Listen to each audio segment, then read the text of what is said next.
That's why I think it takes me so long to wake up. It's not cold in here. Well, it's not cold in here, but it's cold outside. It just kind of hits you. Makes it harder to get out of bed. I hear you. Yeah, it's just We're happy to be here, though. Happy to be here. Feeling alive, feeling well. We've got some really important matchups coming up this weekend, Week 17 in the NFL. None bigger, though, in my mind, because I am a Chicago Midwest girl through and through, than Packers and Bears on Sunday. Playoff implications for both teams.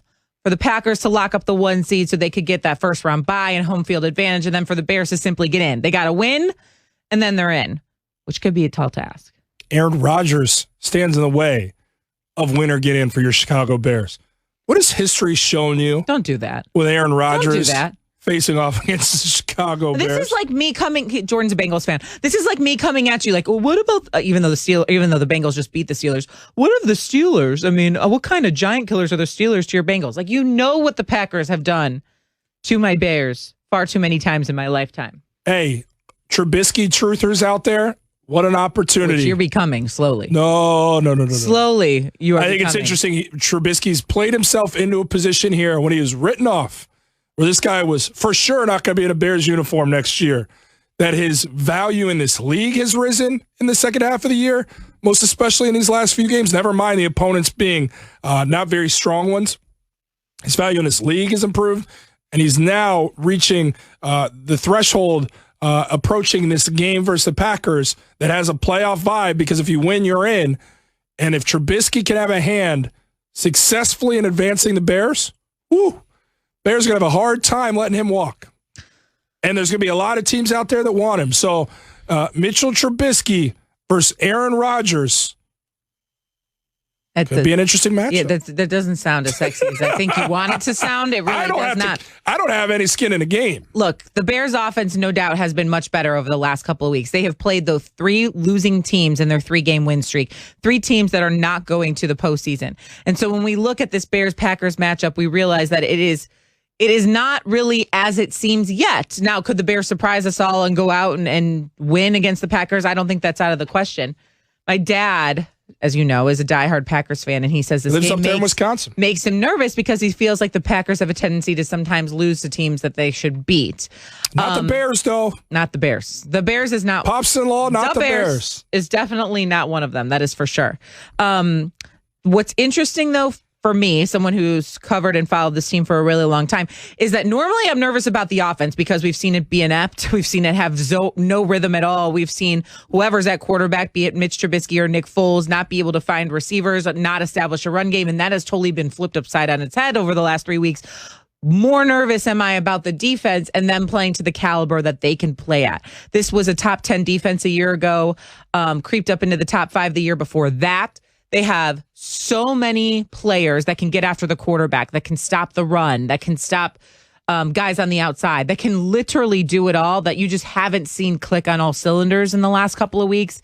Need to see it. But why is that to a degree? Yeah, sure, there's been a drop-off in a defense. You can't play at that high level for that many consecutive seasons. Eventually, you're going to start to see some fall-off, and you have.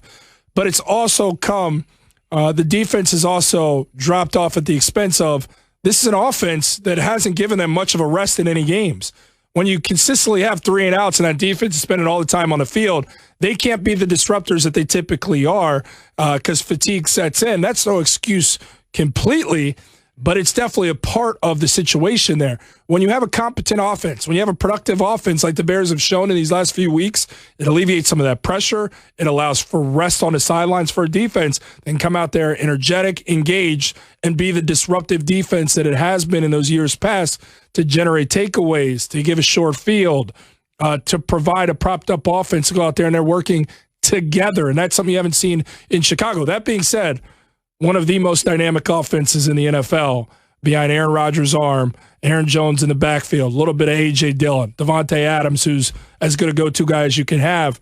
It's going to be quite the task for that Bears defense in this one with a lot on the line. Attention, Robert Quinn. This would be a good game for you to show why we paid you a lot of money during the offseason and had you come to Chicago. You haven't paid him anything. What do you mean we?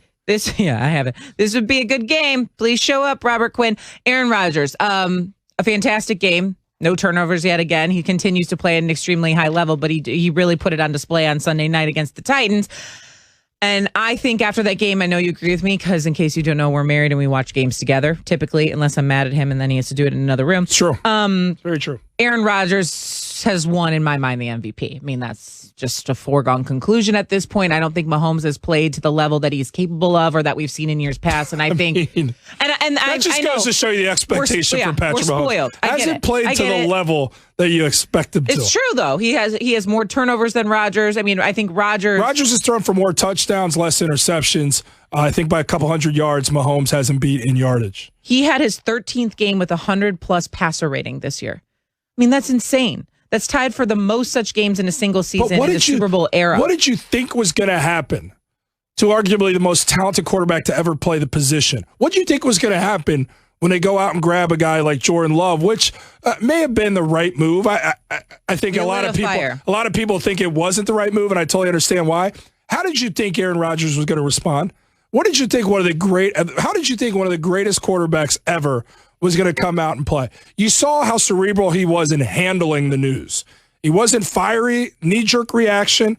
He was very patient, very cerebral with his approach and how he handled it. Really? Because I felt like he let his feelings be known. But very, very calculated. Very calculated. Okay, fine. My man knew how he was going to approach this, and I'm excited to talk to one of his former teammates because I want to know how the Green Bay Packers are going to go about the business of keeping him around for a while because he's got a lot of great football left in him. Okay, so with that being said, let's welcome in ESPN Milwaukee radio host. He's also a former Packers offensive lineman, Mark Tauscher. He joins us on the Goodyear Hotline. Good morning to you, Mark. So you heard our conversation. Good morning. You heard our conversation here about Aaron Rodgers, and I ask you the same thing I just posed to my husband here. After Sunday's performance against the Titans, do you think he's locked up the MVP? Yes. Yeah, I think so. And when you start looking at the big picture on how this season has went, obviously Patrick Mahomes has been in that same conversation, but you saw on Sunday night with the weather and how everything that this team has been asked, he has answered the bell. And I don't think there's a question in his 15, 16 years, he's never played better. And this season, I think he has taken it, the things you guys just mentioned, Jordan Love, the draft, the second year, you don't know what's going to end up happening. He is playing at the highest level I think he's played at in his entire career. And I think he's as deserving this year as he's been on the other two times that he's won that award. Mark, I know you're an offensive guy. You're an offensive lineman, had a great career, do a great job in the media side of things up there at ESPN Milwaukee.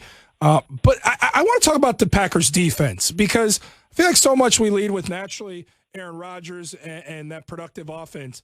But I feel like this defense doesn't get the respect it deserves. I mentioned how it's a top 10 total defense in the NFL, and I got hate mail on Twitter. Like, what are you talking about? This Packers defense is awful. It's not, though. Can you tell people why it's an undervalued defense for the Packers? Well, I think, early in the season there have been question marks, and I thought last week with what Tennessee brought to the table, there was a lot of things that fans, that everybody wanted to see answered. And I think having what the Darnell Savage, his elevation of his game, but Rashawn Gary being able to set the edge, doing some different things, stopping the run, it's starting to all come together. They're creating turnovers, which is the one thing early in the season that we didn't see with this team. Mm-hmm. So now that you're getting, stopping the run, you're seeing the turnovers start getting created. If this defense forces turnovers, they're not getting beat. Yeah. And I think the games that Green Bay has lost this year, they've turned the football over. And Aaron Rodgers does not do that. So when you start factoring all those things in, this defense has gotten better stopping the run. But I think the biggest thing is they're creating turnovers. And when they start doing that, this team is going to be incredibly difficult, especially people that have to come into Lambeau Field and try to win a playoff game. Okay, well, yeah, Shay, because 29th currently in generating turnovers is that defense. Mark makes a great point. If they start doing that too, I already have them winning the Super Bowl. Go ahead and give them back-to-back Super Bowls. Oh, please. Well, all this news really makes me nervous as a Bears fan and someone from Chicago for this weekend's game.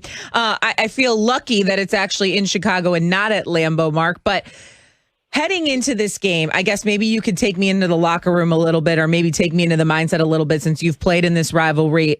Both teams have something to play for. Bears into the playoffs. Obviously, for the Packers, it's for seeding. What do you anticipate out of this matchup on Sunday? Yeah, I think it's going to be more difficult than people. I think you look back 3 or 4 weeks ago when the Bears were still struggling on offense. I think people kind of assumed that this was going to be one of those games. But the Bears, to their credit, have fought back. Trubisky's done a nice job. I think their offense has evolved. They're trying to get that running game going. So I think this is going to be tough. And, luckily, I think the fact that these two teams know each other as well as they do, and that you're going into the weather is not going to be some big factor for the Bears as well.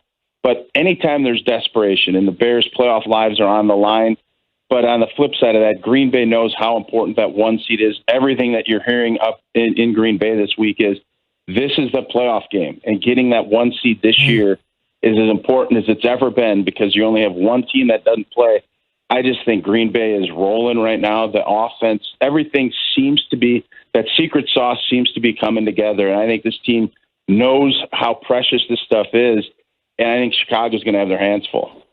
Mark, a couple of years left on that deal for Aaron Rodgers up there in Green Bay. Seeing how he's playing right now, clearly a conversation is going to be had in Green Bay. What does his future look like with Jordan Love waiting in the wings?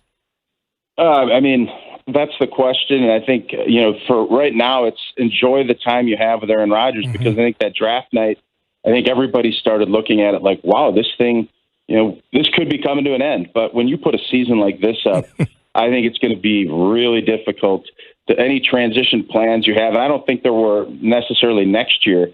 But if you look at his contract, it's down the road in 2 or 3 years.